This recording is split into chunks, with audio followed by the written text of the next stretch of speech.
Do you like scary movies?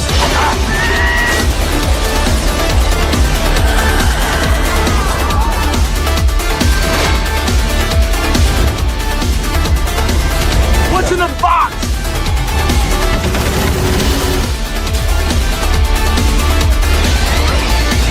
I see dead people. I'm gonna die out here. What are you waiting for, huh? Why does that look so familiar? Carnage candy. Your core audience just expects it.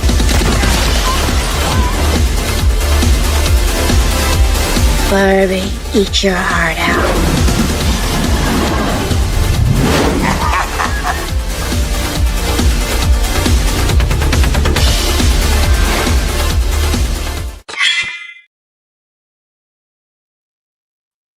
There we go.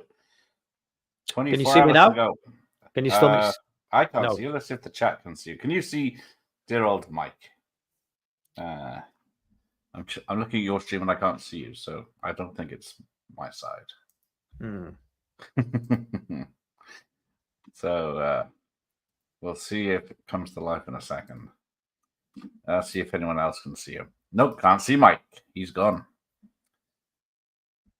But evening, Josh. Anyway, Mike is invisible. He hasn't paid the electric bill again, has he? I just don't understand why. But we'll see if he appears in a minute. Yeah, his room's very dark. He just who knows what he's up to. Hey, Ian, welcome. So you could see me before we went live. When you first started, yeah. Then you went Yeah. froze. Then you went black. Then you didn't come back. Yeah, I don't know whether to maybe I should just restart the computer and then come back in. Might as well. That's the easiest thing to do, isn't it? Yeah, I'll start. you introduce and start, and I'll come back in. Okay. Yeah, all right. See you in a minute. Oops. That's just me now. Oh dear. So let's bring on the magazine. Oh, no. Yeah, you can hear him very clearly. Yeah. Who knows what he's doing? Yeah. Turn it off and turn it on again. That's the what we're going with. So yes, tonight's two Stephen King magazines. The Shining, as it doesn't even mention Stephen King there, from what this is just says number 7. Doesn't say when it's from, but I'm guessing it's I did choose one of the other ones. 1980. So yeah, there we go. And the next one is from 1991, which is actual Stephen King one. So I'll bring that up. There we go. So there's the page 2. You got Starlog magazine and Future. I've never even heard of Future. Silverberg on Tomorrow's Cities. But there you go. So we'll have a look at just make sure I didn't do that. Yeah, so we got Galaxina, Maniacs in this one, and the Terror Factor, which isn't ringing a bell.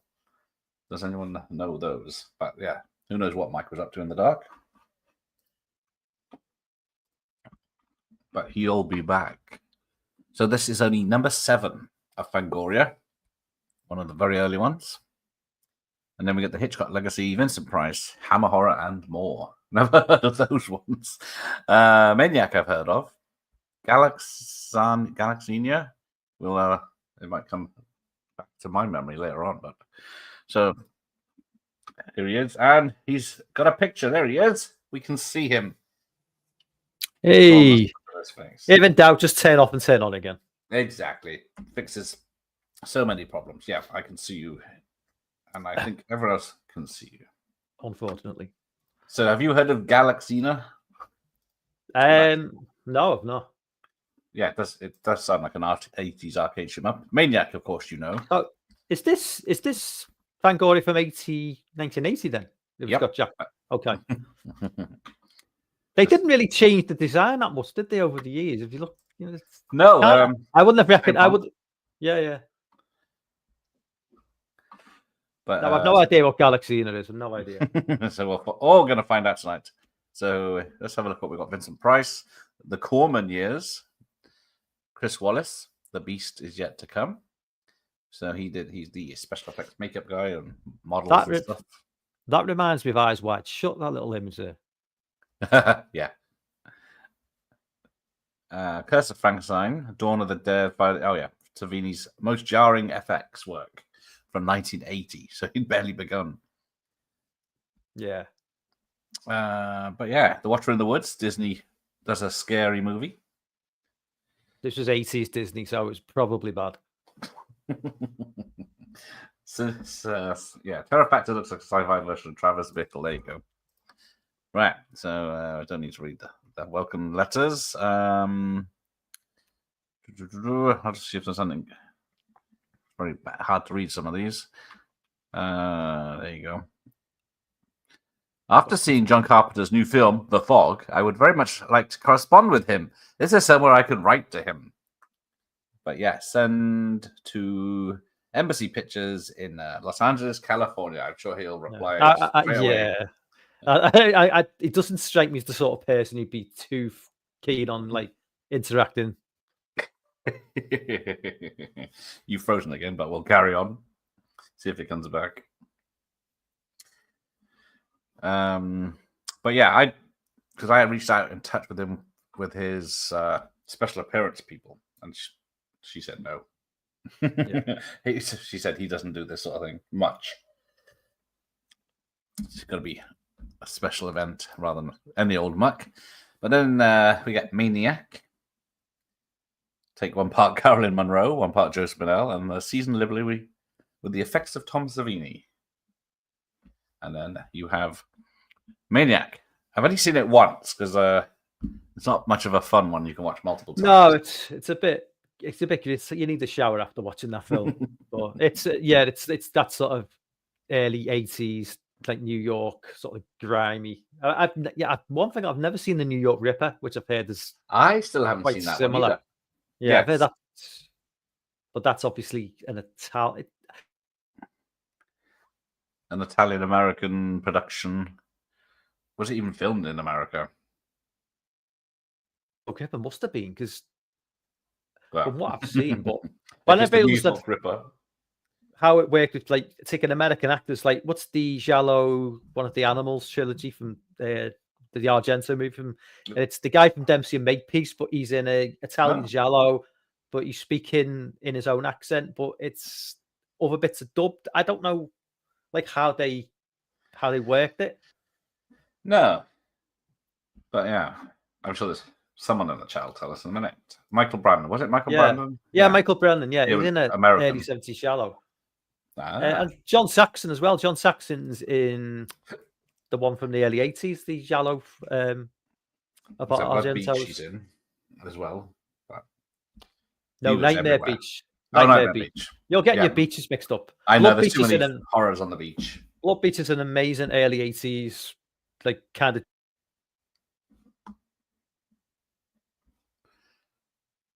I think your sound is going as well now. Or are you just not talking to me? I'm talking. Can you not hear me? No, it cut out halfway through your conversation there. Ooh, yeah, it can't be me new internet, which is meant to be fucking amazing. So it's Tenebrae with a Saxon. There you go. Is that the one? Jamie's here. Good evening, Jamie, or good morning. Hey, what's up, Jamie? Evening, afternoon, wherever you are. But yeah, I wouldn't be impressed with that Spinell picture model he's got there. It's not exactly the most convincing one. But yeah, the cutting off the scalp there is pretty good. But let's have a look. Oh yeah, there's his famous getting shot in the face. Which, yeah, Savini was the stuntman, doubling for Spinell, leaping onto the car and finding the hood. But yeah, the makeup man Savini to resemble Savini the actor. So yeah, so if it's easier to do a model of yourself, and then I guess you have to have assistants. But there's a lot of plenty of clarity on this one. It seems we've lost Mike completely. Are you there, Mike? Yeah, I'm here. This is weird because I can see myself on the camera, but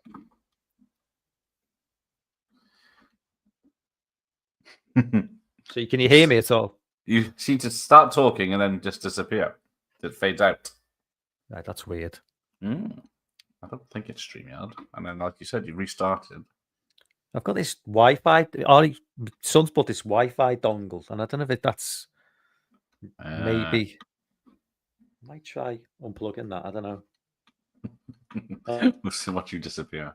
I'm assuming everyone can see the pages all right anyway, and I'm moving. Yeah, your voice is extremely clear when it is on, as Ian says. But yeah, we've got The Curse of Frankenstein, or Steen, or what is it? So Peter Cushing as Victor Frankenstein. How many times did he portray a Frankenstein? So the creature, Chris Lee, at the top.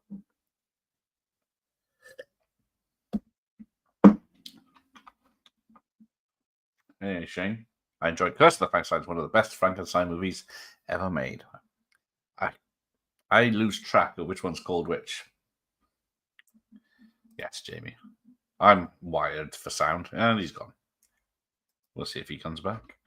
But let's carry on with some good old-fashioned Hammer from 1957. There you go. Curse of Frankenstein was possibly the first gruesome or gory kind of horror. Let's see if it mentions that. Yes, Christopher Lee's career was quite a bit less successful than Cushing's at the time. The tall British actor star at the time was about 6'2". They wouldn't have me anywhere near them. So for 10 years, I did theatre, television, opera, and learned how to act. If the role of the creature had not come along, I suspect I would have come to live in America, where all tall actors have always been in demand some years sooner. But yeah, both great dudes. Especially the World War II action that Lee allegedly did. A real James Bond.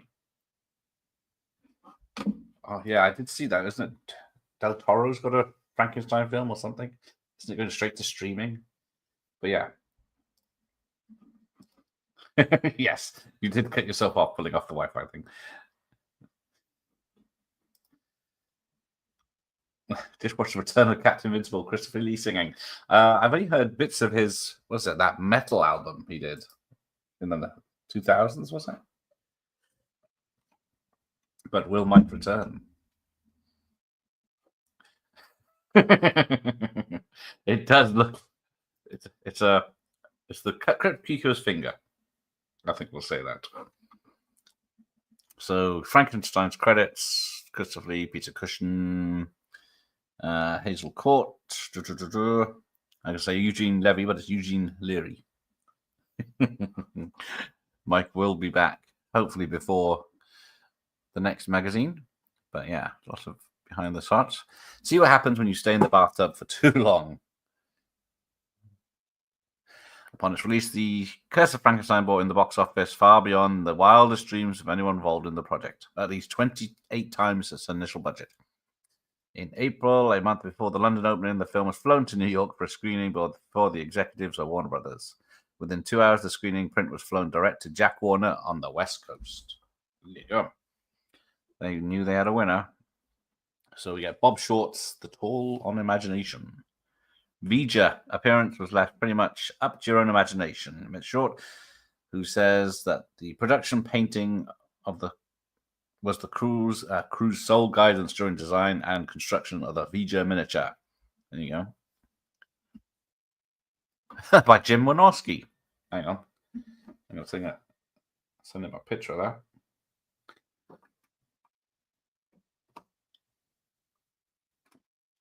Because me and Jim are mates. Well, he does reply to messages of questions.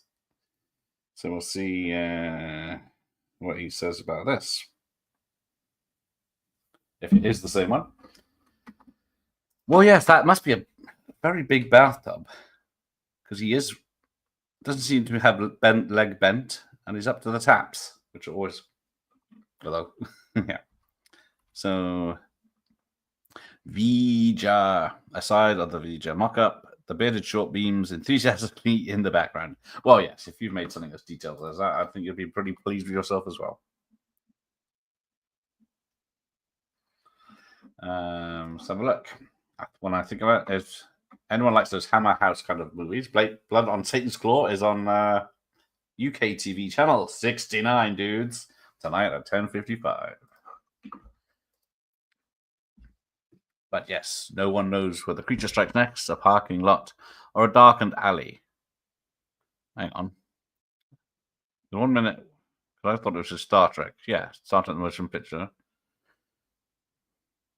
And then we've seemed to have gone, oh, this is the Terror Factor set. That's why it's different. So the Terror Factor is adult mutation, identified in the script as a syngener or synthetic gen organism, tears into one of the many victims as portrayed by Diana Davidson. Head at the tap end, yeah.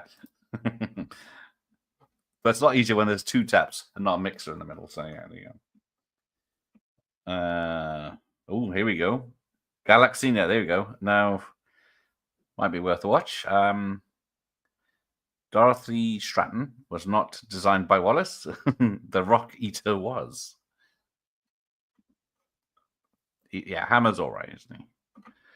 He's too legit to quit them. Well, that's by Jim Wynorski as well. I have to send it the whole magazine now.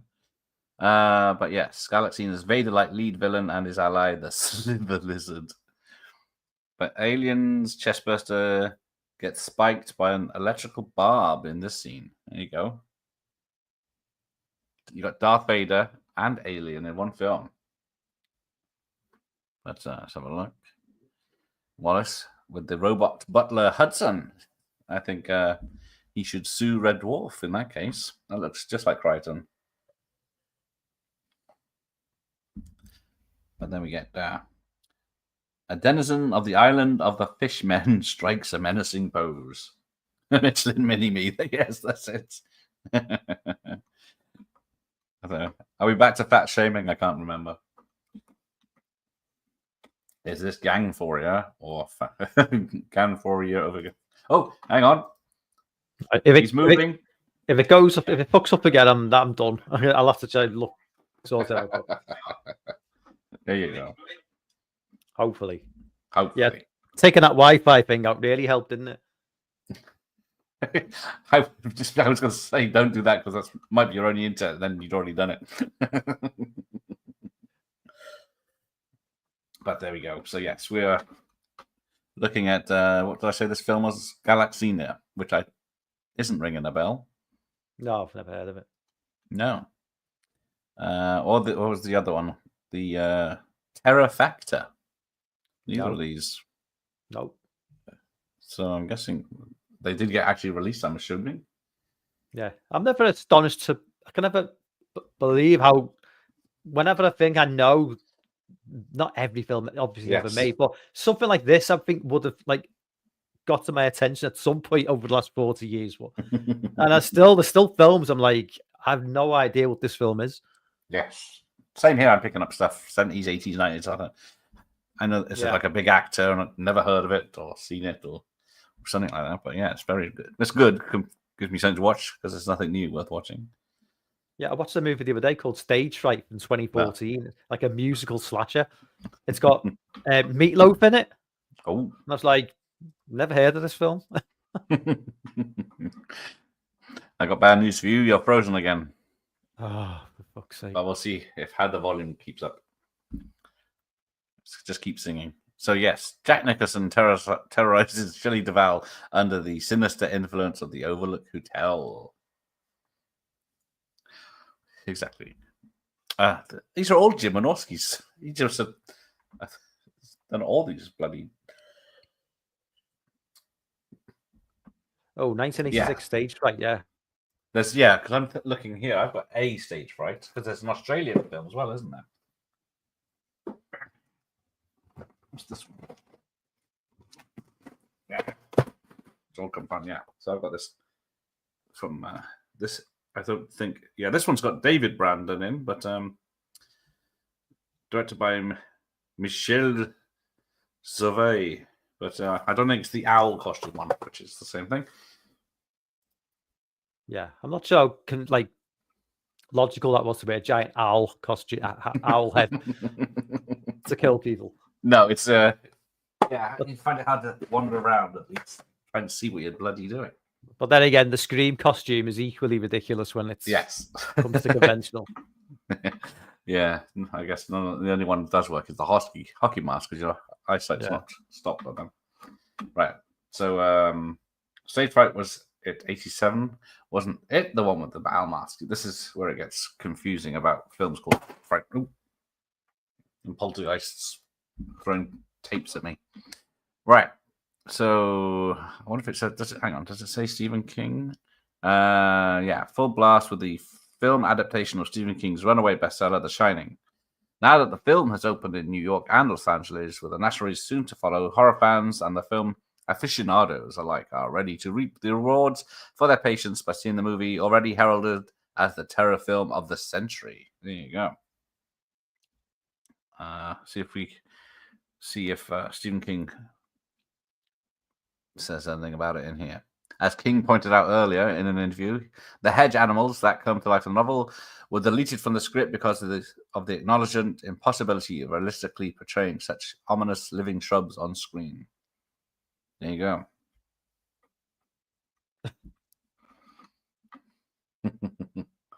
Oh, there you go. Yeah.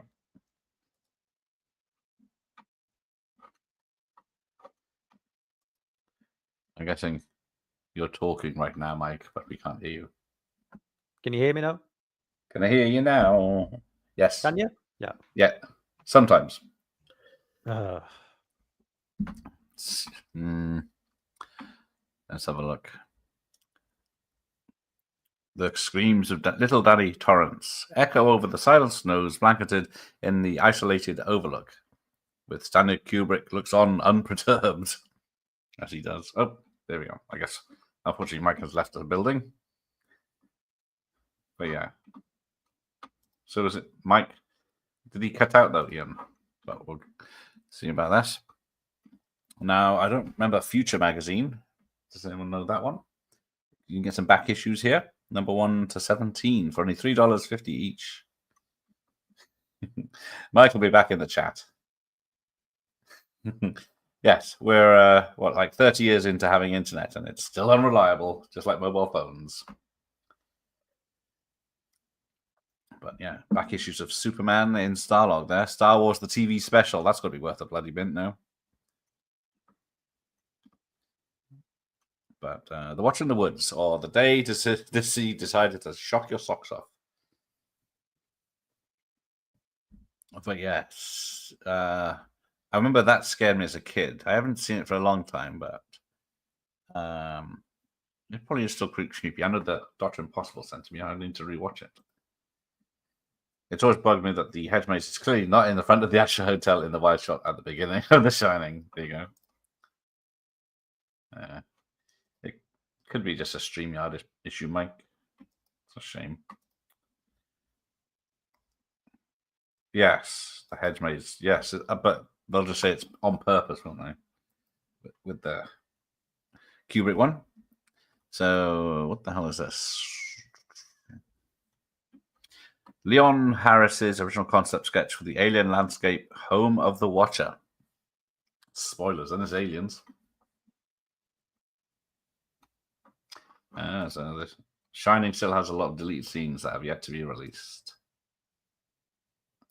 Yeah, and the disappearing chair when he sat at the typewriter, it's all on purpose, and all the angles and the rooms don't line up with the doors and all this. But yeah.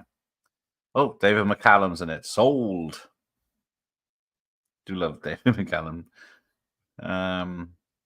So let's have a look. Who special effects? Let's see if anyone recognize any names. Nope. Kinetic Light with Sam Nicholson. But then we got Science Fiction Records. The fantastic music of Albert Glasser. What songs did he do?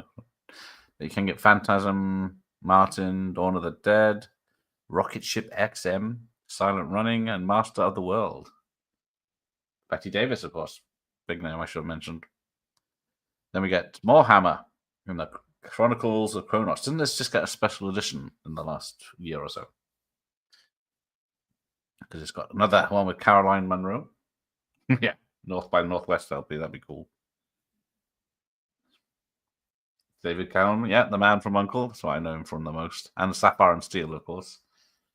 Which I guess was that in the 70s? It might have happened already. Clemens on set, adjusting to the pillowy to exacting standards. A pillory, okay. Grant realized he must kill Dr. Marcus in order to free him from the curse. Actress model Caroline Munro played Carla, the gypsy girl. In a recent interview, she recalled there was quite a lot of location stuff, all out in the countryside. In one scene, Carla is in the stocks because she danced on a Sunday. And nobody's supposed to dance on a Sunday. She had eggs and tomatoes thrown at her, and the makeup people really did throw eggs and tomatoes at me. My hair smelled a bit after, but it was in lovely condition with all that egg over it. There you go. You want good hair, get eggs. Oh, The Invisible Man with David McCallum, yeah. Okay, there. So it's a 4K of Dr. Cronus coming out soon. There's the lovely Caroline Munro at the bottom there on a dead toad, sorry. It does look like Polanski. In the either that one or this one. That's the Hunchback. And there you go. Catch up on back issues of Fangoria. So this is the 7th one. So catch up on 6. And Henry R. Kijoa says, "I must congratulate you on putting out the best monster magazine to date. All of us associated with Phantasm. We're delighted by your first-rate writing and resplendent pictorial treatment," says Angus Shrim, the Tory, which is Rory guy, Los Angeles. Gordon Fangoria is pure dynamite. There we go. With 2 vessels. Okay. But then Vincent Price, the Corman years. What films did Vincent Price do for Corman? America's greatest horror actor sheds further light on the years he spent with director Roger Corman. Directors Bob Fust, Orson Welles, Alfred Hitchcock. And then was conducted before the performance of Diversions and Delights, Price's one-man show commemorating the life and wit of Oscar Wilde. There you go. Just like Clouseau. Or is it Dick Tracy? But there you go. So the Vincent Price fantasy filmography: Tower of London from 1939, The Invisible Man. Well, this might be a long list. What's going on? So Price is post-Corman AIP film Madhouse. Corman watches the action as Barbara Steele and Price run through the scene in the Pit and the Pendulum. Of course, yeah. Yes, when looking through these magazines, I wish I could still send off those cutout coupons with a check and actually see what they were selling back in the 80s. Yes. Unfortunately, these are American magazines, so probably says no Brits. Karloff, Law, and Price appeared in The Raven. Hypnotist William Bryant demonstrates the technique of mesmerization to Basil Rathbone in Tales of Terror. Then you got Price, Mina Fahey, and Mark Damon in The House of Usher. Of course, now these names, of course, I'm recognizing these. Only Madhouse I've seen is the one where the dog gets its head drilled. I've seen the one where the cat goes high on cocaine and then comes back more times than the Pet Sematary ones.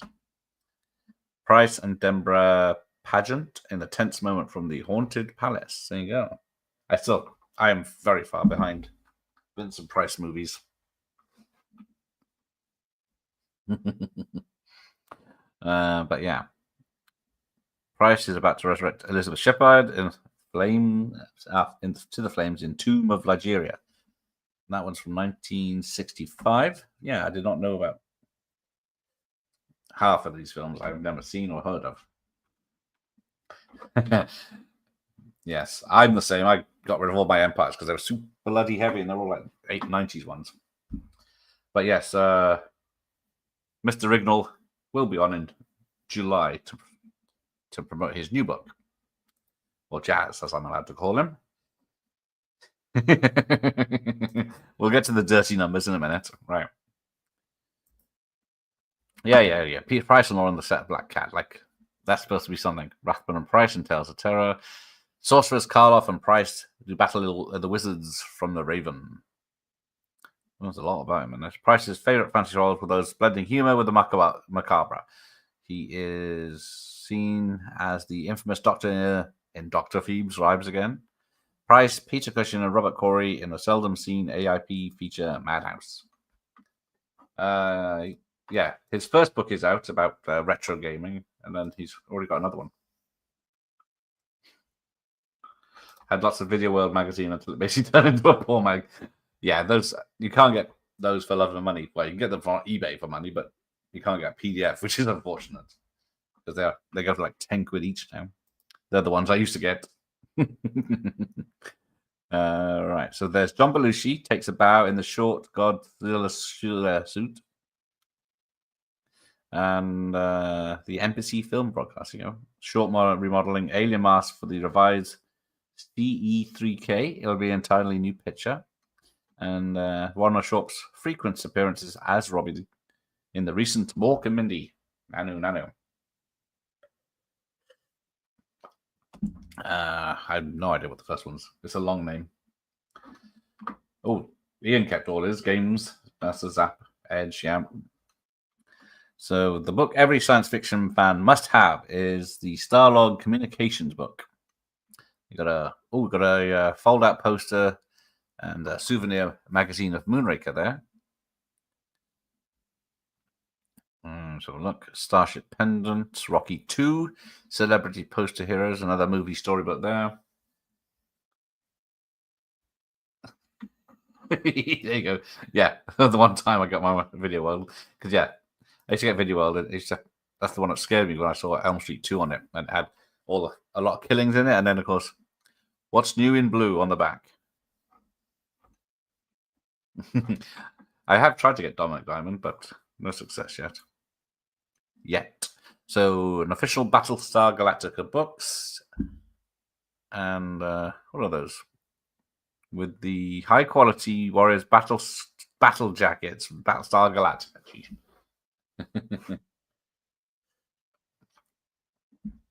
Battlestar Galactica transfer book, Ion transfer book, sorry. Nice. So we've got Cal Monroe and the Continuation Maniac.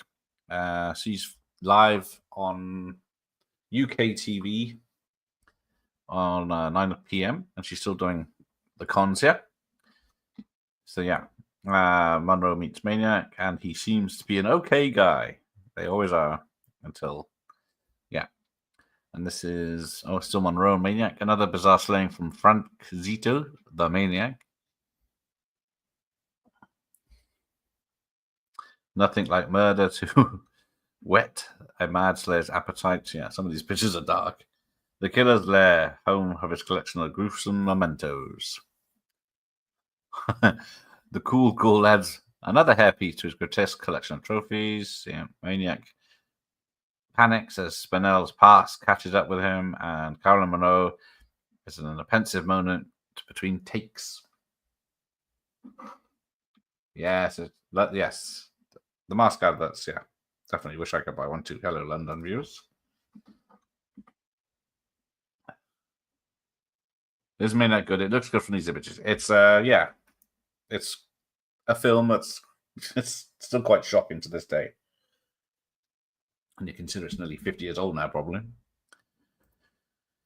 Right, here's Savini Moore. Some monster movie masks he's made. A small sample of the many faces of Savini and his stage portfolio.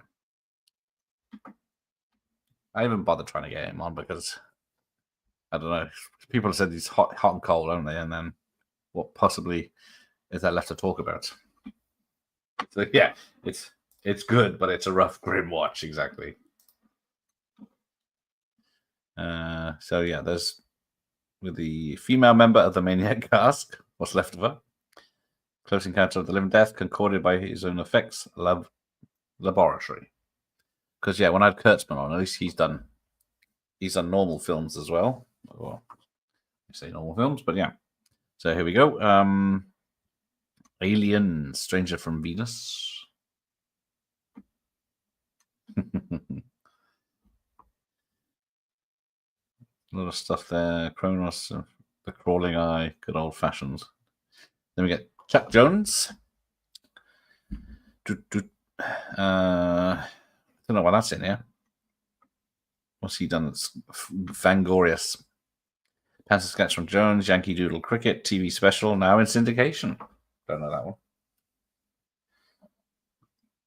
Much better than the last horror film with Joe and Monroe. Oh, that was shite. Okay. Don't know that one. Original cell art from one of Jones's several Kipling adaptations for television. Mowgli's Brothers. Don't know that one. Duck Dodgers in the 24th and a half century. I used to love Duck Dodgers. Daffy was my favorite over Bugs. But then, there you go. The legacy of Alfred Hitchcock. Was he 81 when he died? Bloody hell. Born in the century before that. So we got the suspense films from 26 to 54. I have seen all Hitchcock's films. I did a marathon of them. It might be about 10 years ago now. Can't remember a damn thing about them. But yeah. So, here we go. Count Fangor. Howard Cruz. I just can't seem to doze off today. There's nothing more boring than lying here dead without being able to get to sleep. Probably, yeah, you can read that if you want to. Right, here we go. Name that thing. Oh, here we go. A quiz. Oh, damn, we can't tell what's correct. But can anyone name any of those? Signed by Fankoria's contributing editor and chief monster, Maven Al Taylor. There you go. Let's have a look. Right. Yeah. I'm good luck to you with that. Is that Jesus? It's I'm guessing it's a Rasputin, yeah, like it says Ian. But it could be either. But yeah, none of those are jumping out at me. Right, let's see what movies are coming out. Oh, 6 is Rasputin, says Bob Bobby. I tended to agree with him. Scanners, the new David Cronenberg film, is set for release on the 31st of July 1981. The completed film, boasts the makeup of Chris Wallace, interviewed in this issue, and explosive effects by Gary Zeller, who handled similar chores for Dawn of the Dead. Plot details are largely under wraps, but apparently it concerns a battle between forces of good and evil, of telekinetically powered scanners, a shonen mutant humankind that appears in centuries around the globe. Patrick McGowan stars as Dr. Ruth, the leader of the forces of good. Jesus Franco, yes.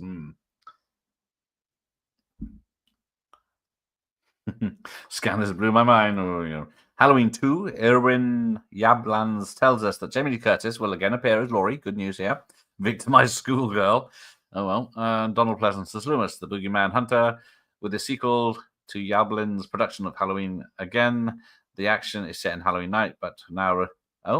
Laurie resides in a high-security, luxury high-rise apartment complex. No director has yet been announced. Very interesting. Escape from New York. Carpenter plans have changed once again. Forget it, for now at least. His plans for a thriller based upon secret CIA experiments. The new project is a science fiction action picture and Carpenter's first project to be fully studio financed. Oh, this sounds like it'll go well. The announced budget is $7 million, with Avco Embassy picking up the tab. Deborah Hill is producing, and the script to be written by Carpenter and Nick Castle. Based on the idea that occurred when Carpenter, during his Fog publicity tour, the city of New York viewed as a maximum security prison. In the year 1997, Kurt Russell, star of Carpenter's Elvis, will be cast in the lead. There you go. It's an original plot, exactly. Meant to be in a high-rise, not a hospital. I do hope, I hope all his work with the studios goes very well. Love the last unicorn foot at the bottom. Oh, there you go.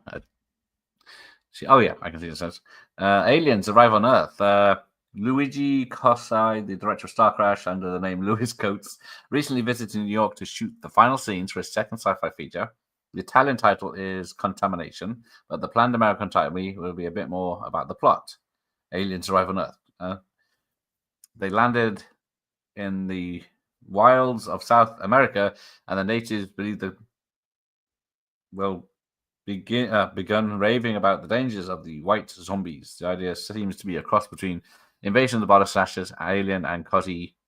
Promises lots of action. So yeah, Michael Ironside, bless him. I tried to get in touch with him many, many times. And then Rankin Bass Productions, the animation house that brought you The Hobbit and Return of the King, is now in high gear for the production of The Last Unicorn. Yada, yada, yada. But any more? Oh, hang on, I'm going to find out where my mouse is. Oh, here we go. Zombie. When Dawn of the Dead was released in Italy under the title Zombie, it created an instant sensation, to the extent that another film company immediately went into production with a film of their own entitled Zombie 2. The Italian film business is... hang on. I don't need these now. It's all muffled. The Italian film business is known for its habit of copycatting, says Dawn of the Dead's producer Richard Rubenstein. All the people who have put out Zombie 2 have no connection whatsoever with Dario Argento and his people, or anyone else that worked on Dawn of the Dead. Nevertheless, Zombie 2, retitled Zombie for American release, promises to be a gut-wrenching tale of the living dead in its own right. Watch out for it in late summer. There you go. Contamination is the video nasty that basically just repeats the chest burst about 10 times, and the SFX eggs are ballooned with green paint on. Yes, the hand's coming up. Deserves a watch party. Maybe. I'll see if I can get a copy. Edward Pressman Productions, which have planned several fantasy and horror films, including Conan and Ratboy, have at least got one of their projects before the cameras. The Hand, starring Michael Caine, concerns a comic strip cartoonist whose hand is severed by a traffic accident. The incident proves to be the first in a series of bizarre incidents, leading Caine to believe that he is no longer inhabiting the real world. Screenwriter Oliver Stone, who wrote Midnight Express, and as a yet unfilmed script for Conan, is directing from his own script, which brings us to Conan and Ratboy.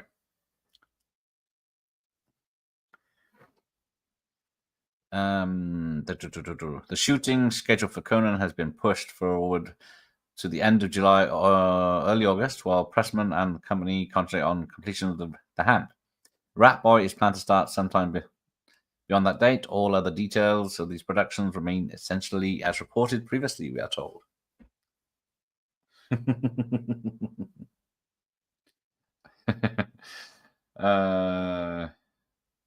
I see. Michael Caine, yes. Lifehouse, rock composer, performer Pete Townsend, The who concepts for Tommy resulting in Ken Russell's bizarre fantasy film, is developing a rock film fantasy of his own. Townsend's original concept.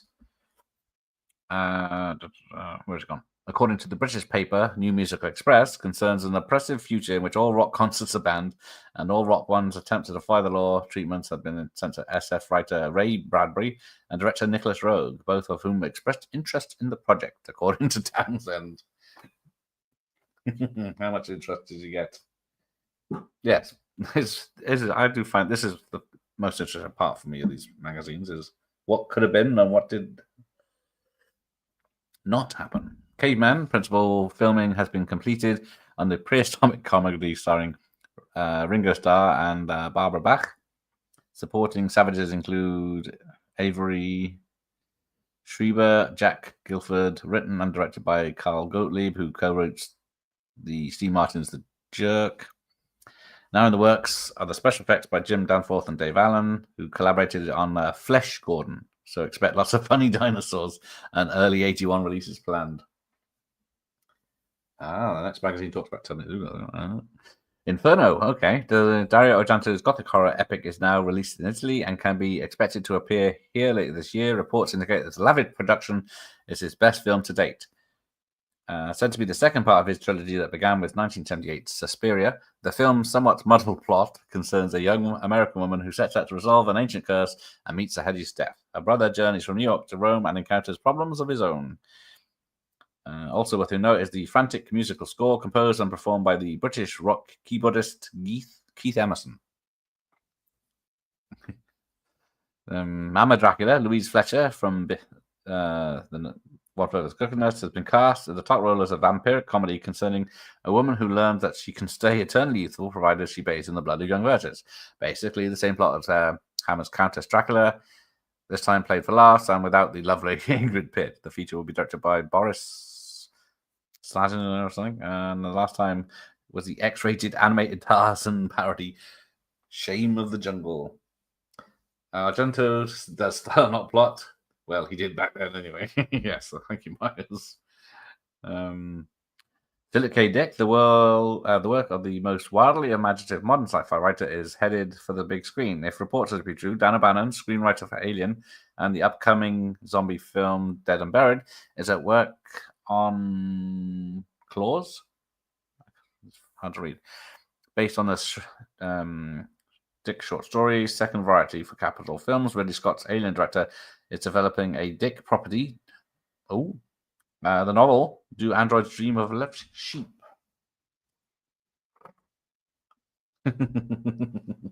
You leave Dick Warlock alone. He's my mate. Right, this is continuing from other stuff, I think. Hitchhiker's Guide to the Galaxy. It's hard to tell with this magazine. It jumps all over the place. But, right. There's Vampirilla, I think, or a version of it. Dueling Ghoul Cleve Hill gave also to promote Dawn of the Dead in Jacksonville, Florida. Let's have a look. Classified ads. See if there's any merchandise from Robbie the Robot Blueprint. A grab bag bonanza. Battlestar Galactica scrapbook. Carol Monroe fans list 200 photos. Send a stamp to.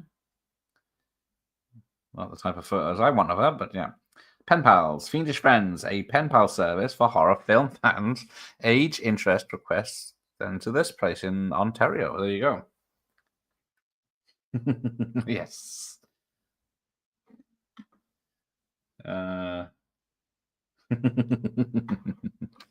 Yes, that's true, isn't it? Yes. We do wish whatever Ridley Scott's doing well.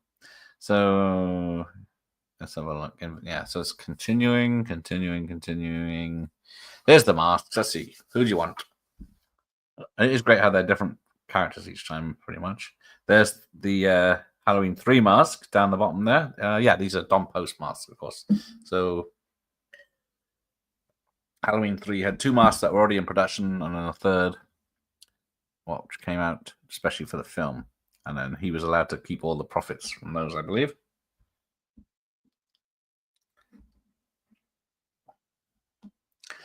Right. I don't think so. You got Darth Vader, C-3PO, Chewbacca, sort of.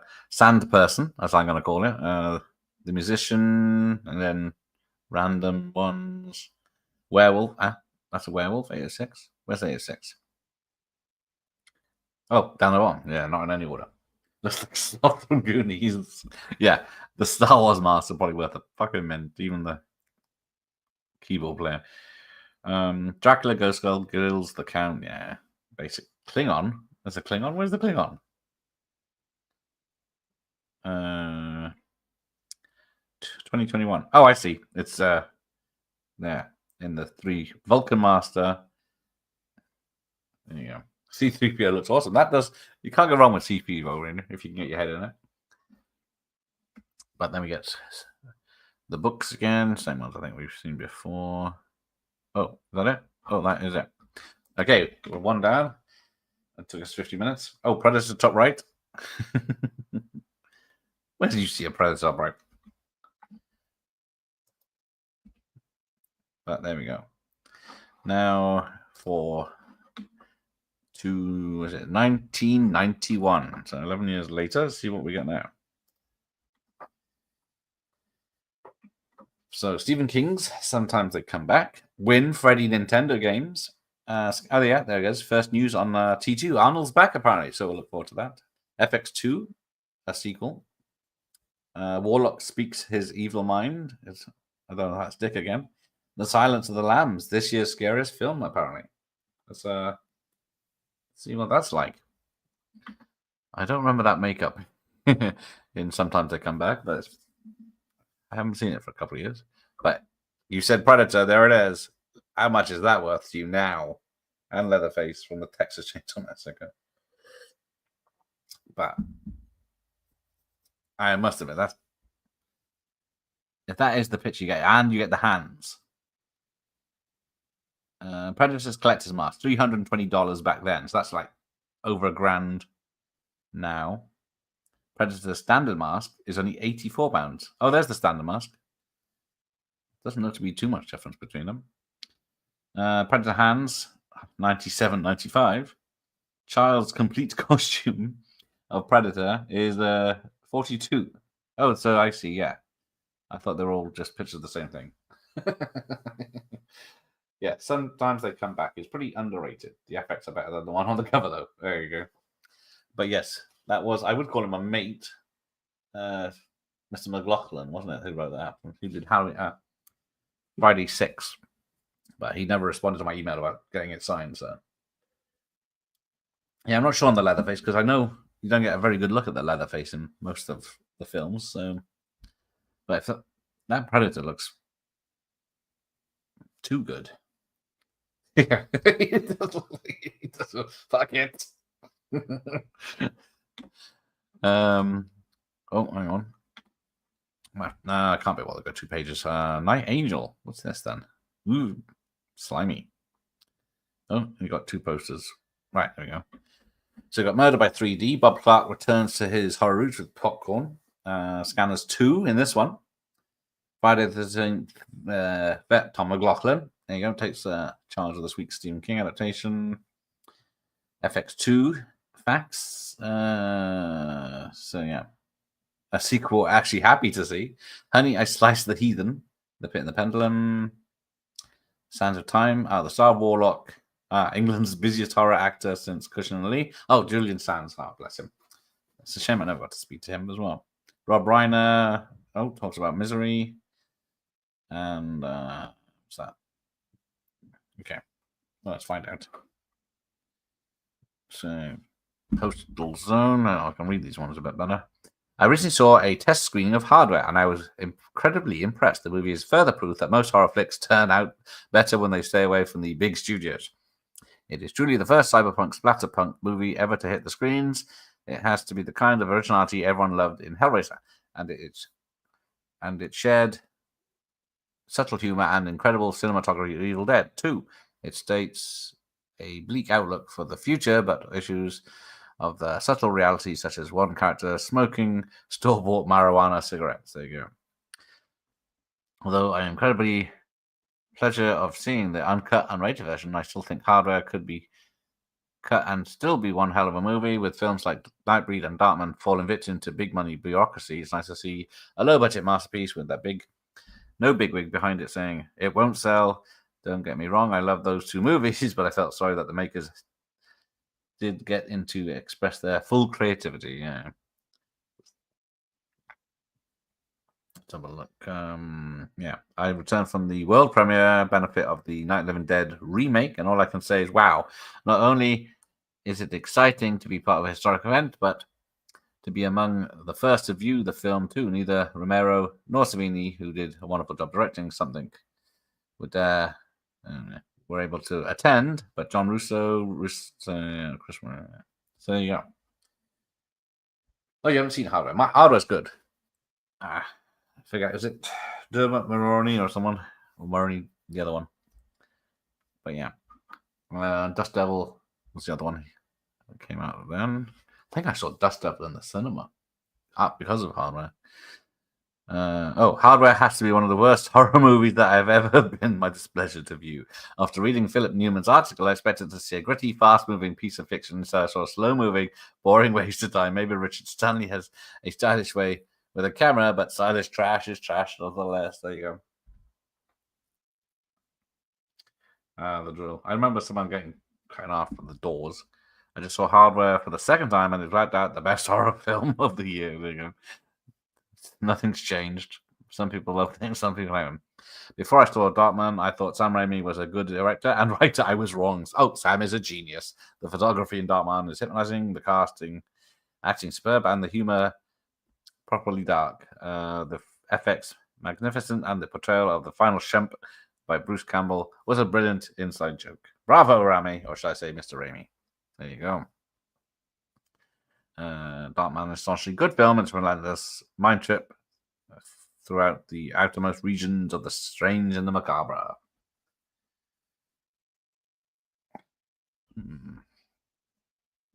They printed the whole address. Yes, crazy. We didn't have psychos back then. Right. Oh dear, can't read half of this. What is this?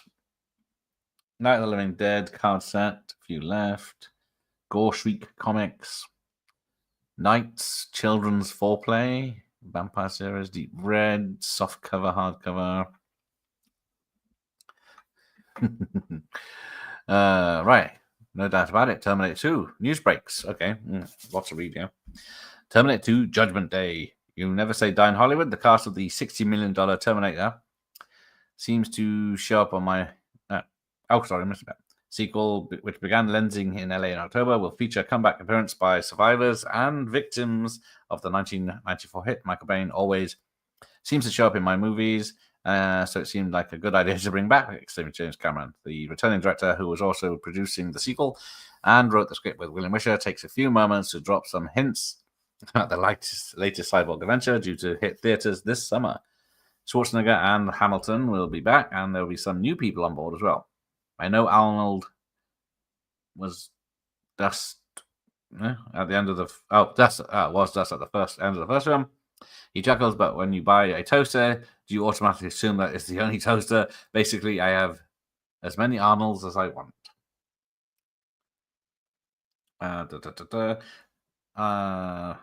Where am I? Terminator 2 picks up in the year 1997, 13 years after the final image of Sarah Connor driving off into the Mexican desert while preparing for the imminent nuclear holocaust that will mark the machine's rise to power. Sarah is once more encounters the unstoppable cyborg with a mission.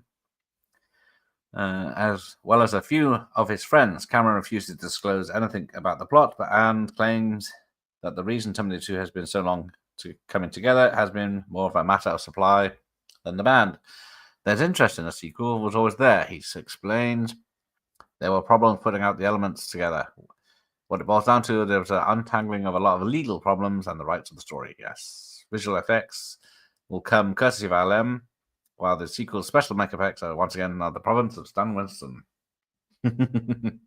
Yeah, how do you make two Terminator films? It all finished in one, doesn't it? Winston is even more tight-lipped than Cameron on the subject of Terminator follow-up, but Advance Word reveals that his designs aim to top the roboticry of last summer's Total Recall. I can't tell you a thing, he states. It is a production that I'm involved at. All I can say is you'll be seeing things you have never seen before. Ooh, sounds good. You think they might make a third one? Could be true. Given the anticipation surrounding the sequel, one would expect Cameron to be uneasy about tackling the Terminator once again. I'm not nervous at all, the director insists, which actually has me worried. This is the first film I've actually wanted to get on the floor and start shooting. I think it's going to be fun because I'm working with a cast and crew I worked with before. I can feel that I have a greater grasp of the filmmaking craft than I did when I made the first Terminator. Cameron maintains everybody connected with the first film has made great strides in their careers. We all know much more about making a film like this happen, and I expect the sequel to be a real tour de force. Well, we'll see, won't we? I think the audiences will be the judge of this one. Yeah, Old Man Terminator. You want to see that 30 years later. Oh, here we go. The 10th annual movie poll. So, what do we got to do? Send your ballot to a reader's poll. Outstanding effects of the 90s. Here we go. Child's Play 2, Dark Man, Night of the Living Dead, Nightbreed, Tales of the Dark Side, Total Recall, or Tremors, or something else. But yeah. Best So out of the choices, you've got Arachnophobia, Basket Case 2, Child's Play 2, Class of 99, Darkman, Exodus 3, The First Power. Well, that's already one. Flatliners, Frankenhooker, Frankenstein Unbound, Graveyard Shift, Gremlins 2, The Guardian, Hardware, Henry, Portrait of a Serial Killer, Jacob's Ladder, Leatherface, Texas Chainsaw Massacre 3, Luther the Geek, don't know that one, Misery, Night of the Living Dead, Nightbreed, Predator 2, Repossessed, Santra, Sangre, Spontaneous Combustion, Tales of the Dark Side, and Tremors. There we go.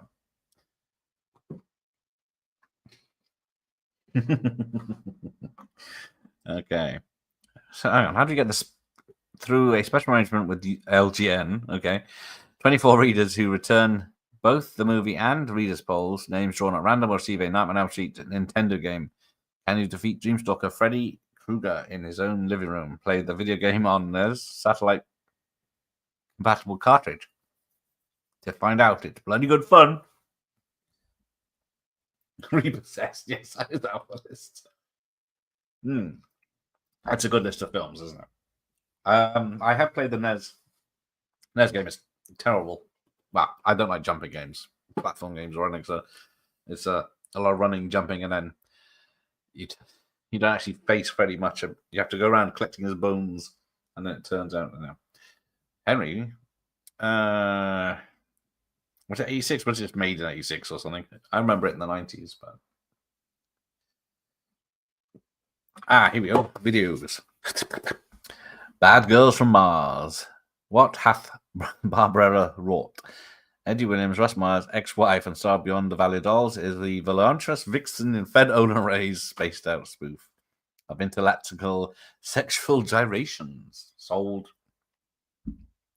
Blood Games, when an all-girl baseballers, Babe and the Ball Girls, beat the home team, rabid sports fans run amok and hunt down the scantily clad bimbos like animals. Excuse me a minute while I Google something.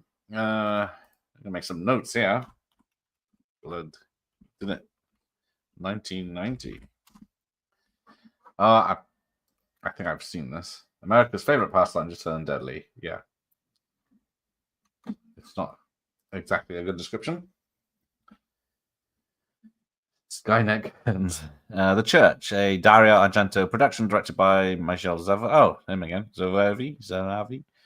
About a cathedral marking the massacre of the village of witches and how the long buried dead are resurrected to wreak unrepentant torment, horror, and perversion. Hey, Dan. Darkman, Rejoice, a new crime-fighting force without a face flies among us as Sam Raimi creates a all-action, big-budget thriller that ends up as the movie Batman should have been. Ooh. Oh, Soul Take It was a great one. Oh, MS, yeah. Dead Women in Lingerie. Best Title of the Month winner features Jerry Orbach, of all people, Lyle Waggoner, June Lockhart, and yes, lots of dead women in lingerie.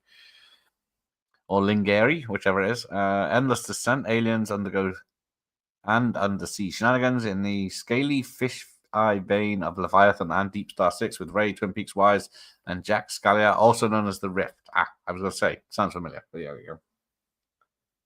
I like Darkman, but it doesn't hold. Oh, he loves The Church. That's a Italian horror, so 2 words that don't go together. Flatliners, Brat Backers, Pant over Julia Roberts, and Kevin Bacon explore the final frontier, death, only to bring back the evil of their ways. Directed by Joel Schumacher. Gremlins 2, The New Batch, Joe Dante reteams with everyone. An Amazing Rick Baker to turn out sequel with a zania comedic bent. And conglomerate of giddy gremlins, including footage shot specially for the video release.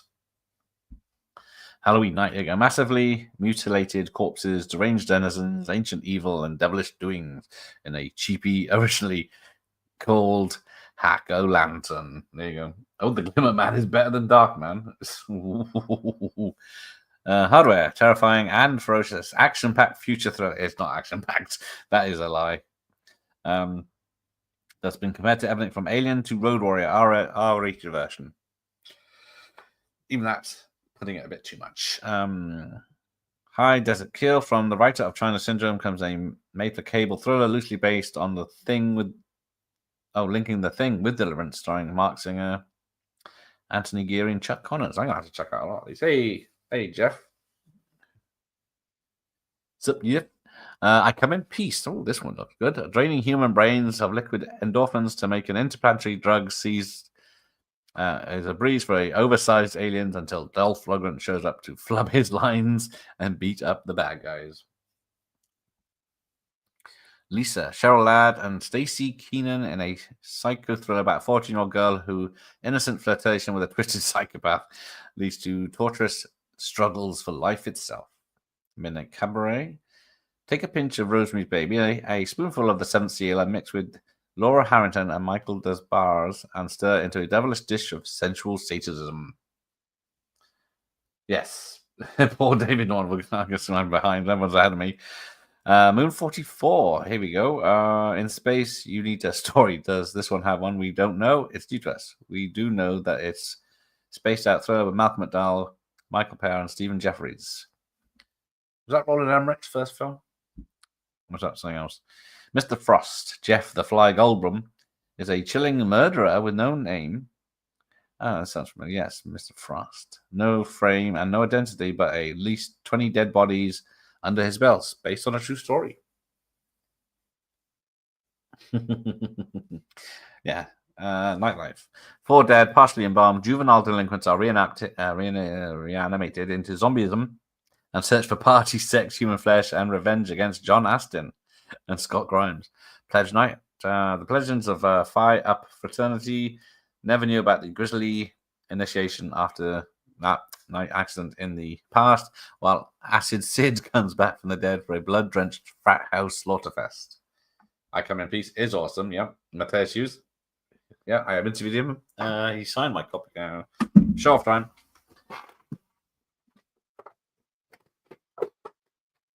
One of the first interviews I ever did. He signed my Dark Angel, as it's known in the UK. There you go. But yeah, I Come in Peace. If we can get that light right, there you go. But yeah, he's a lovely bloke. Had him on a couple of times. But yeah, he is great in that. And he is working on a sequel. So thank you. But yeah, that's one of those I used to watch loads back in the day. Well, around this time, obviously. Nightlife. Done that. Pleasure Night, done that. Primal Rage.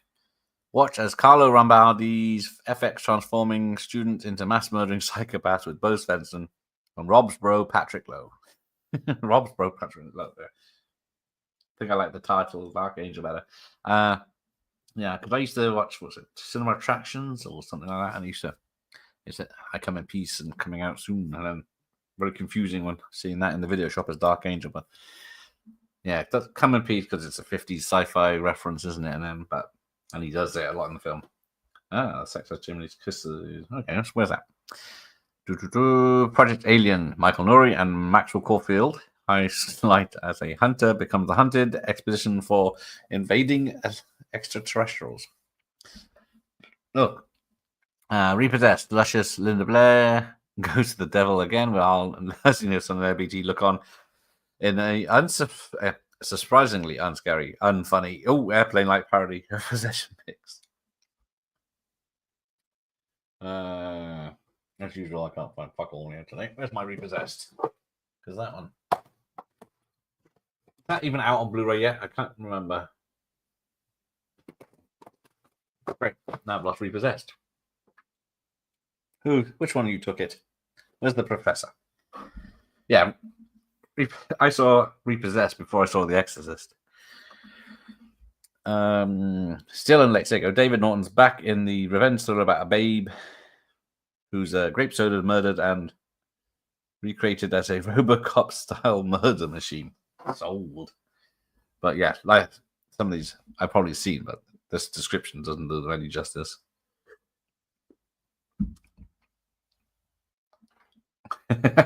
Josh admits it. Let me see again. It should be in the 80s section. Oh no, is it 90s?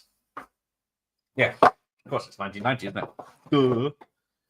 But you didn't get it. Father, may I? Yes, you may.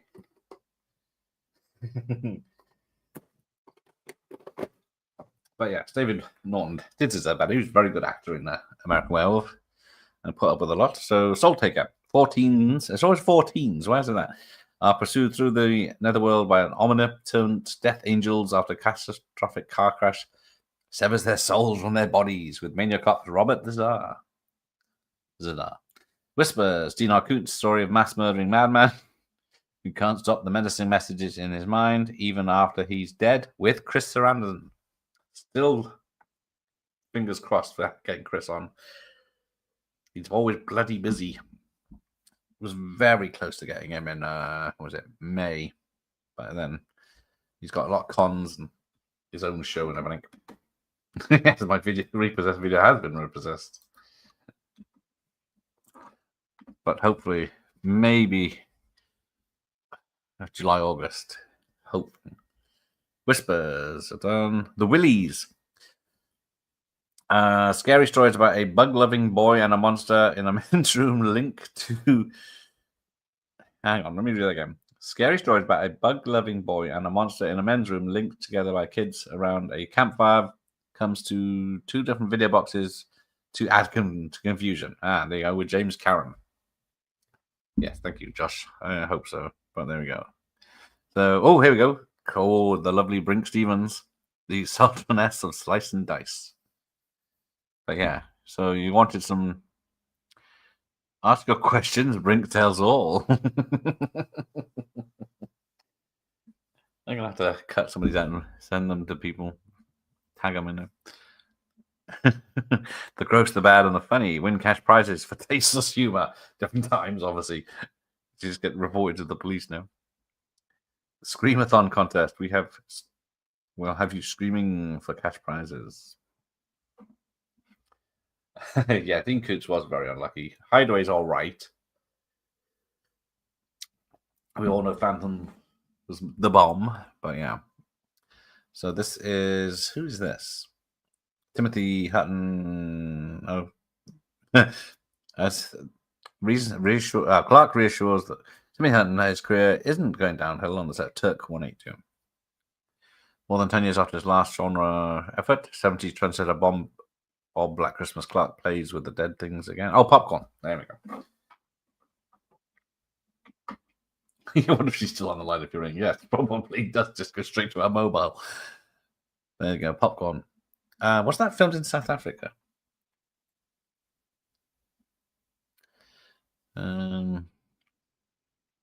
Yeah, Popcorn's a weird one, isn't it? There's Jamie Lee Olivia Hussey, who was in the original Psycho Bait in Clark's Black Christmas. There we go, Robert Blossom in Deranged. Dickens Videos by Males. The Church by Dario Argento. Yes, this is... You could import foreign films back then.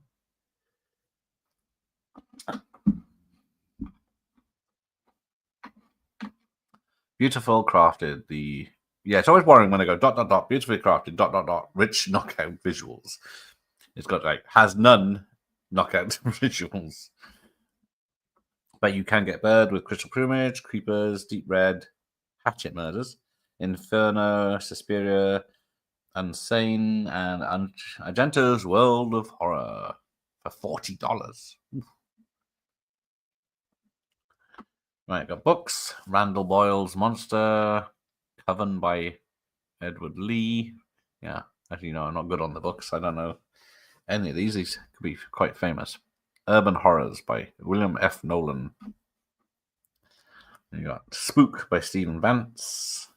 Blood Alone by Elaine Bergstrom.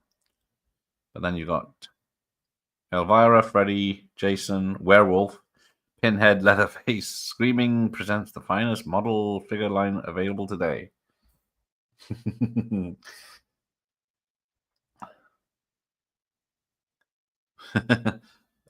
Monster. What was it? Monster. It's Monster. I didn't see that. Yes. Oh, look, here we go. If you are in person, Los Angeles in 1991, Fangoria's Weekend of Horrors. So, Clive Anderson, Robert Englund, Tom Savini, Stuart Gordon, Tony Randall, K&B Effects Studio, Robert Zazar, Tony Garner, Brink Stevens, Johnny Legend, Gabe Bartolos, Mark Verheyen and Greg Beeman, and many more in the Airport Hilton. But yeah, that's quite a lineup because it says KBFX Studio, which is Kurtzman. I can't remember what the others are. But yeah, got to see those because where are we? 1990. So we just had Freddy's Dead, and New Nightmare was on its way. Ah, Daniel went to these things. Nice. Very jealous. Stunning.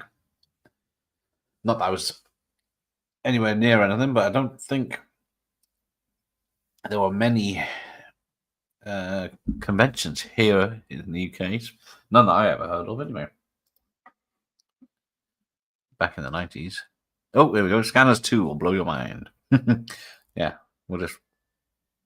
To attempt a worthy sequel to Cronenberg classic, you need an energetic visual director, an intense star, and what else? Exploding heads. So who is this director? Mike Smithson, young wizard behind Shadowworks makeup effects. And oh yeah, so almost 10 years later. So there's David Hewlett. I have seen Scanners 1 and 2, but not for a very long time. I think I've seen Scanners Cops more. I thought that was Charlie Sheen. The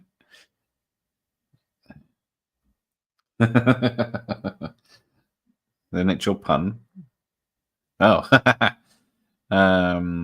So you go. Whenever I talk to someone about Scanners, they say, "Oh, that's the exploding head film." Yes, that's what everyone remembers from it, doesn't they? I thought that was James Caan for a minute. The Canadian beer seems to go straight to red. There you go. Eye key rings, motion picture eye with vessels, motion picture eye, motion eye with blood vessels, or fire eye.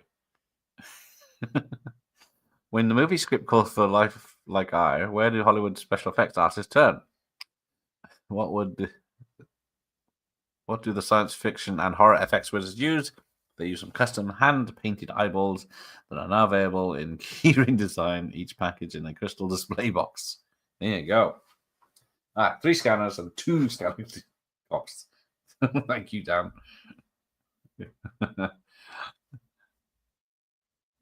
Yes, scanner cops are part of the. Oh, where's this? Is that McLaughlin? Veteran 3-time horror series veteran Tom McLaughlin hopes the censors don't massacre his televersion. Sorry. Master of the Cathode Carnage. But yeah.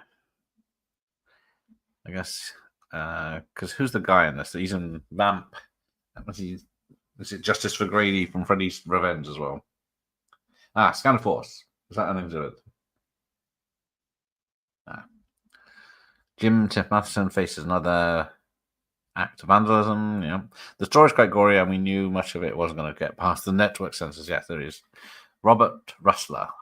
That's the one I'm trying to think of. So there's 3 of these. Sometimes they come back films, but not related. There you go. It is Robert Nightmare on Elm Street 2 Russler with special makeup effects from Gabe Bastalos.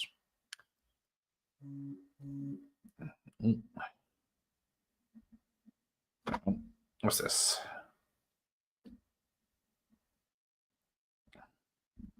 Oh, right. So Tim Matheson goes from Animal House to Haunted House in the latest King adaptation. And then the divided the new. Yeah, so there's.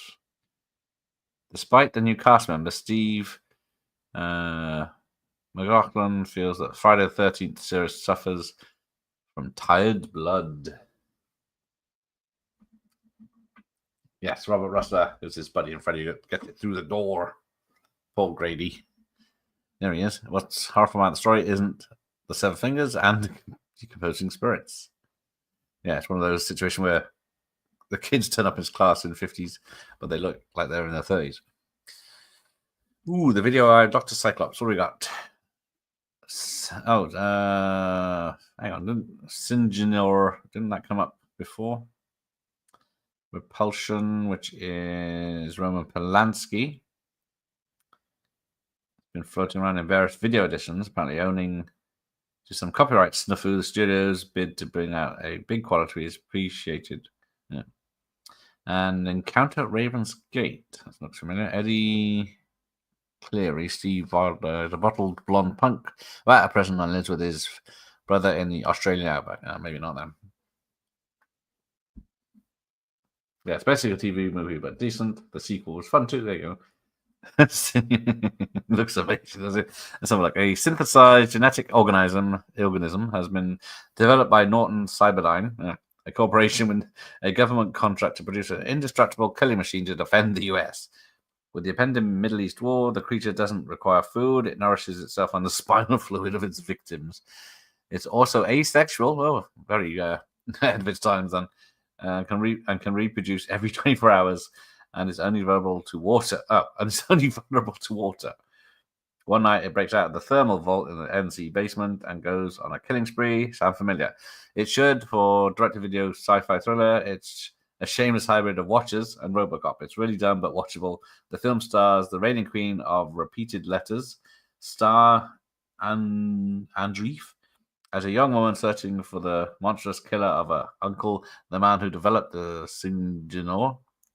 With the help of journalists who extremely shoddy ethics, Mitchell Lawrence, she manages to infiltrate the NC headquarters and get to the bottom of things. There you go. It's got David Gale in it. Spoiler alert, yes, it's going on a bit, that one. I'm going to stop before I get too ahead of myself, and they kill it in the end. Got Buried Alive by Edgar Allan Poe. Blood Savage. Ooh. The Texas Chainsaw Massacre with overtones of Coma. Doesn't ring a bell. Who's in that? Like Danny Nielsen. After Midnight. I recognize that poster. A triple header of short horror vignettes. After Midnight. Teenage schoolgirl has a definite premonition of a disaster about her new psychology of fear course. Rami Zadar. They'll have to check these out. Yes, Watchers was another really average Kuntz movie. I like Watchers, but I liked it back in there. I think there's 3 sequels, all unrelated. Is it Mark Singer's in the second one? Here we go. Strange movie script. Bill Condon, volunteered for the job of writing the FX and a strong story into FX2. For someone who's not a great fan of the horror and science fiction genres, Bill Condon has certainly done well by them. Yeah, because the first FX did not have enough Dennehy and Brown together, but yeah. But it sort of ended the story with the first one. Heroic leading men try to find that special woman to light their fire.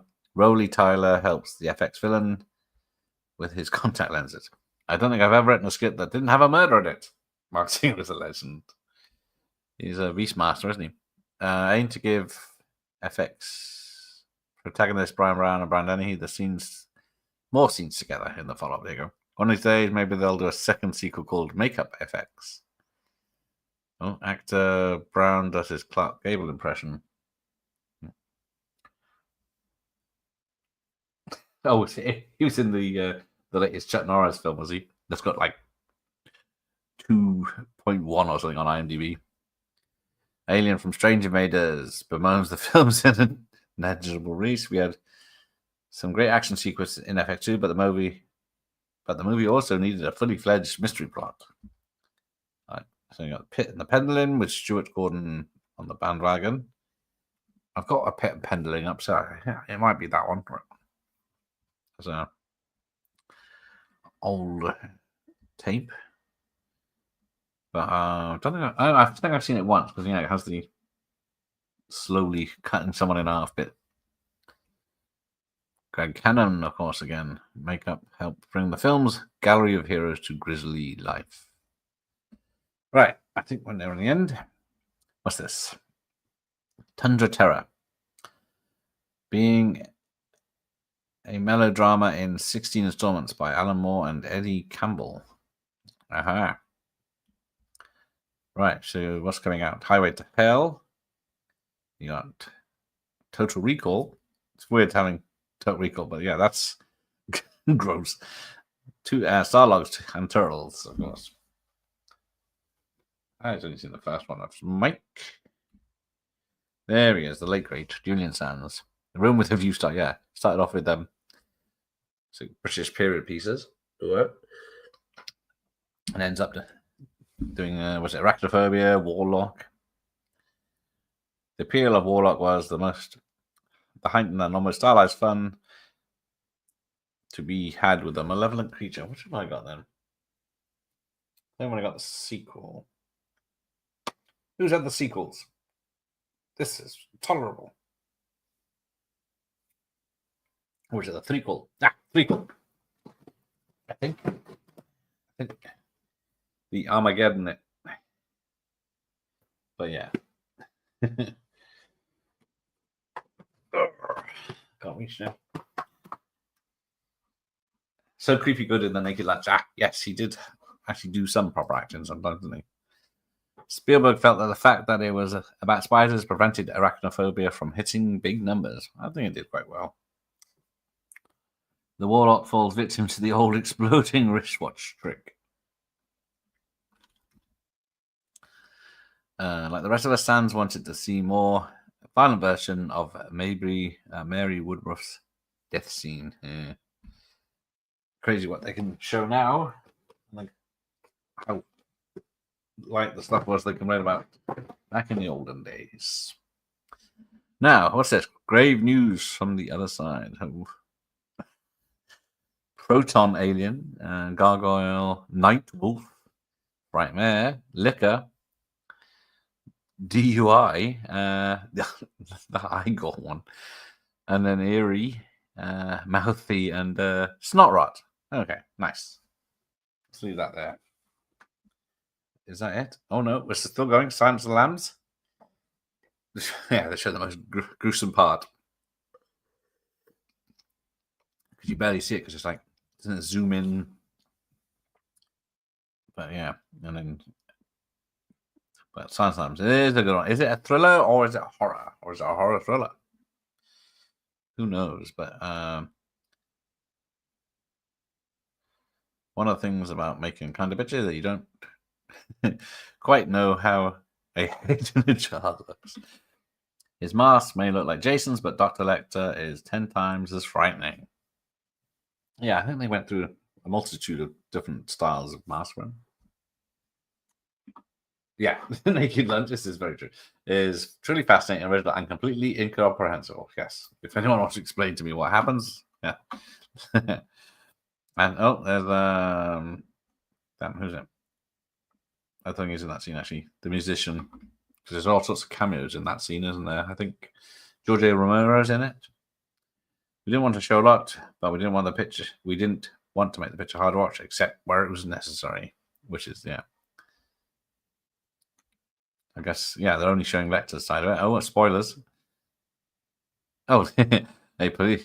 Oh no, sorry. Police guard learns the hard way not to turn his back on Dr. Lecter. After taxi driver and accused, Jodie Foster's no slouch when it comes to dealing with on-screen horrors. When you're transferring a mass murder out of the asylum, you do it very carefully. That is true. And then we get Misery. I keep thinking that's when I think of Misery, I think it's an 80s film, but it's not, isn't it? It's 1990. Not only is Rob Reiner one of the few directors to make 2 Stephen King films, was it Stand By Me and this one? He's also managed to do them both right. There you go. Spoiler. Oh, never mind heavy metal. This is what can happen when a disturbed individual listens to a certain Peter Gabriel song. I didn't say I'd love to make a suspense thriller. I was drawn to Misery for thematic reasons. Ryan, I wanted Kathy Bates' Annie to be more than the usual movie Mad Woman. Yeah, certainly is. Annie, get your gun and a knife. Some people know how to deal with uninvited guests. And then we go back to the store. So you can get Freddy mask, hat, and glove. Oh, okay. How much is that? Freddy mask and hat is $38. But yeah, you'll step into everyone's favorite nightmare wearing Freddy Krueger's mask, hat, and glove.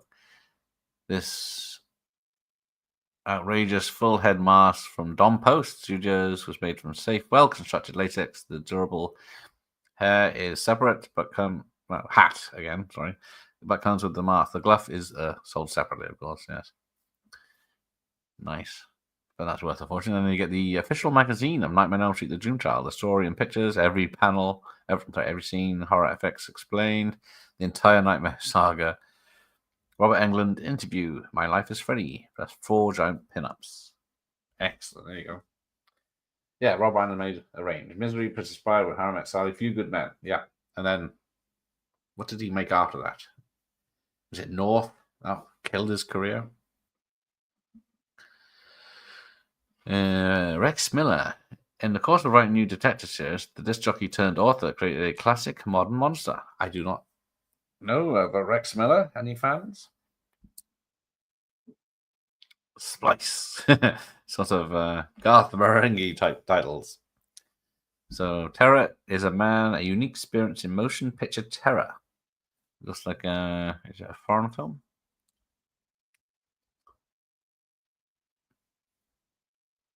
Or is it just a... Oh yeah, Terror is a man from 1959. Tormented from 60, The Devil's Messenger 61. Giant of Matzaron, Night Tide, and Jack the Ripper. Mike. Yes, official magazine, yes. Oh, Dream Child, maybe not. There you go. I'd still have it if I found one. I wouldn't purposely go looking for it, though. There you go. Stone Shadow, Frenzy, Iceman.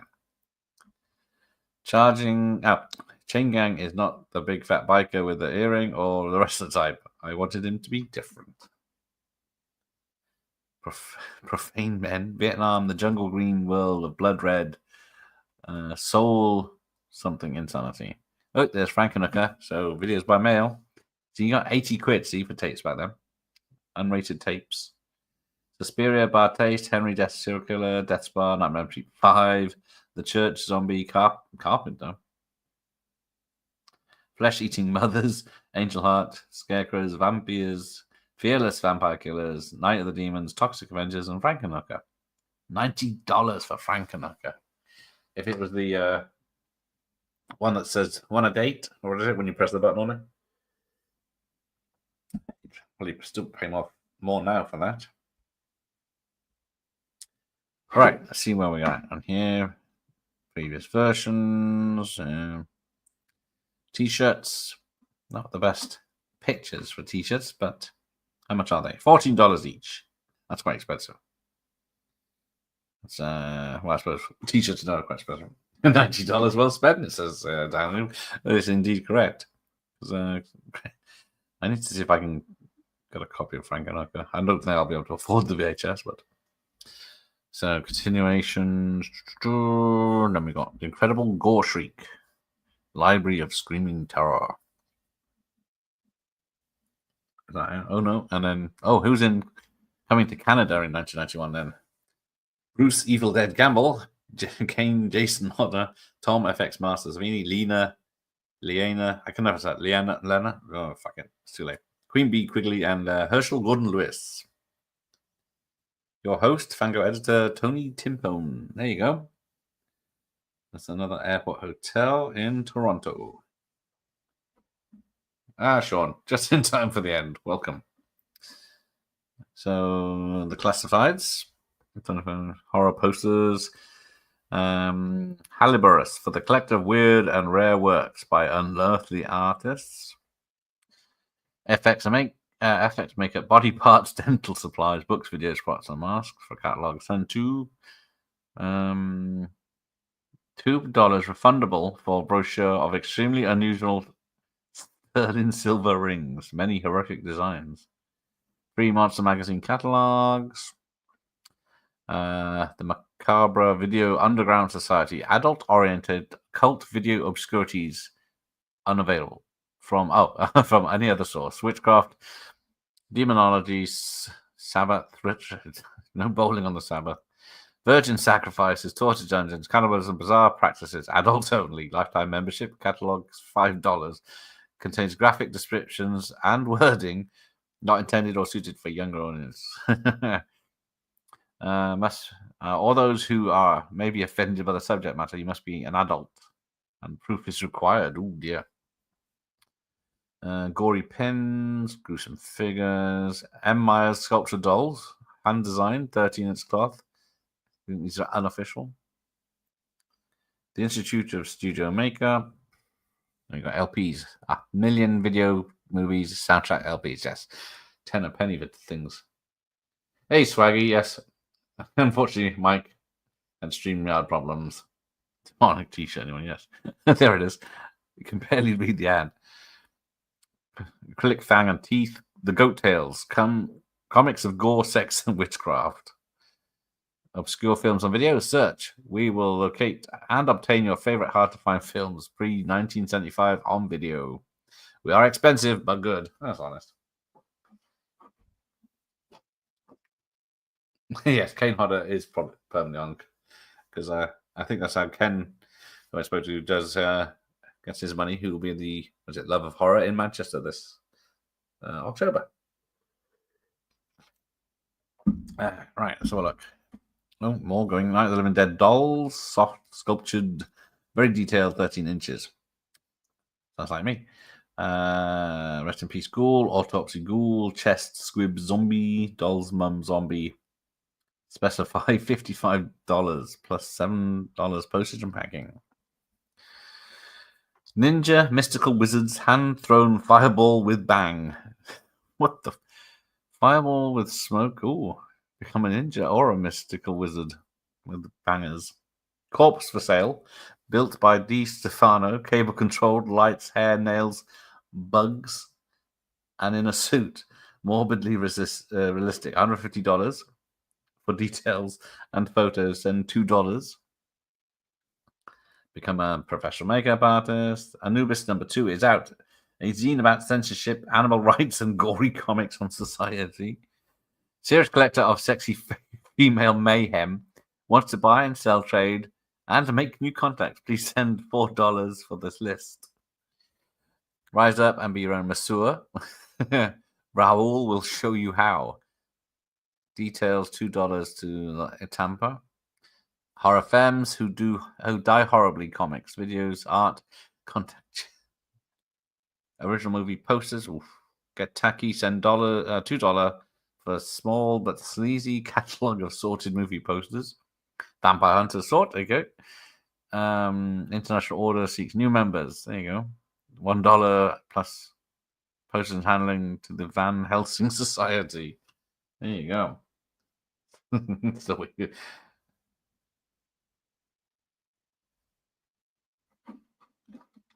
Oh, is that? Oh, me, yes. Oh, sorry. I was going to say, who's on this? Yes, me and Oliver Harper, yes.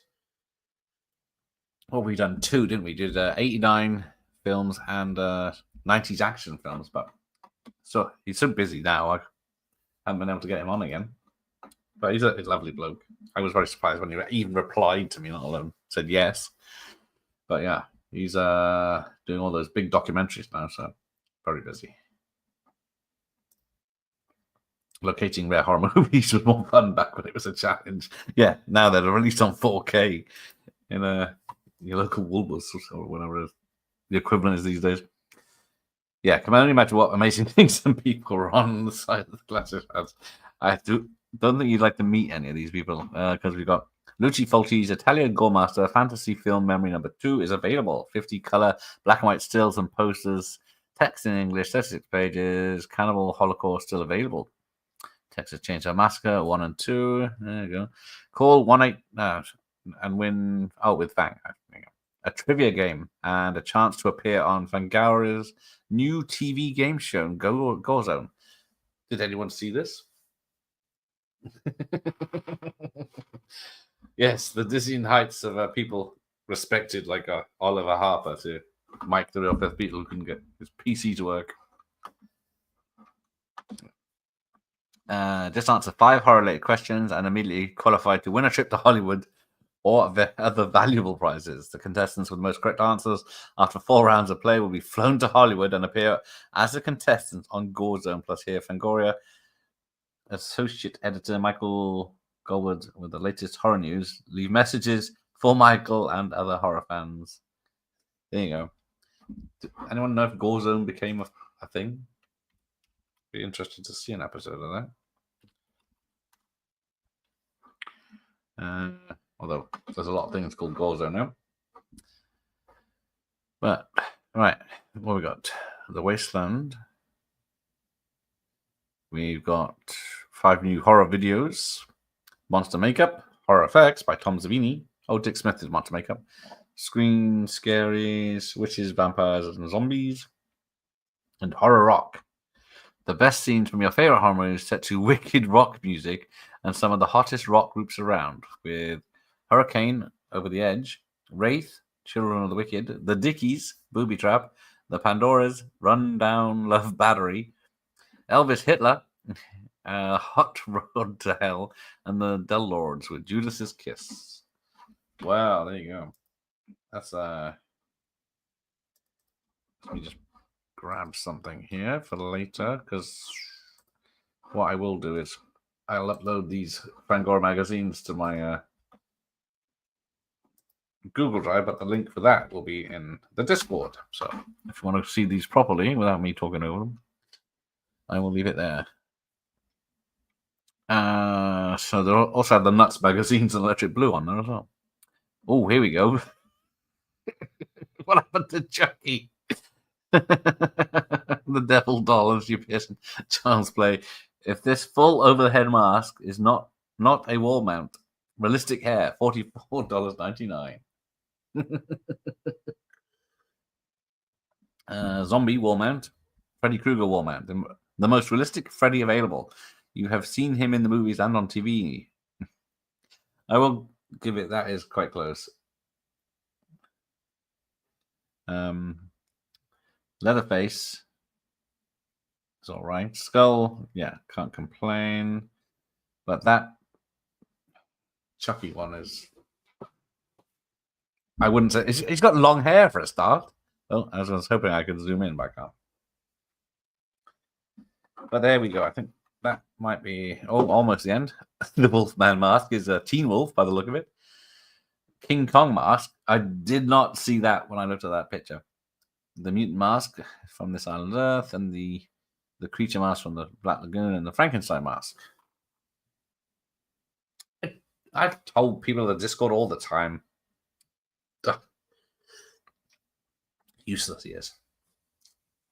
But there we go. I think no, we're still going. Complete this form. Oh, the special 100th edition. There you go. Have to check that out maybe next time. Subscribe now for eye-popping savings. That's it, Terry Nuggins. Just not missing the fingers, whatever it is that Terry Nuggins had. Oh, who's this? Answers on a postcard. Because I can't read that signature. And there we go. We're done. Right. Ugh, too close. Go away. Let's do this. But never mind. So yeah, so I will upload this and the previous 6 magazines, so you can have a good old look at that. All right, no show tomorrow. Universal Soldier on Tuesday. Freddy vs. Jason on Thursday, and then back to Canon Films on the Friday. Yes, thank you. But yeah, cheeky bastard. I could lighten up, but I could have a disco. No, I can't. Battery's dead, probably. No, there we go. Delay. Yes, shame we didn't get Mike on. Next time we'll try again. So what did we have? He's been on for 1 of these 4 episodes so far, I think. But we live in hope he'll be back. So yeah, oh, very kind of you, Mike. But yes, Mike will be back. We'll have to start get him on earlier before the start of the show to iron out any issues. It was mostly my fault that we didn't have much time to check because sent in the link late. It's not that flashy, is it? There you go. Actually, it was giving me a headache. Dark Side, ooh, it was pretty good. You said it was, yeah, because I got about 200 of these Fangoras.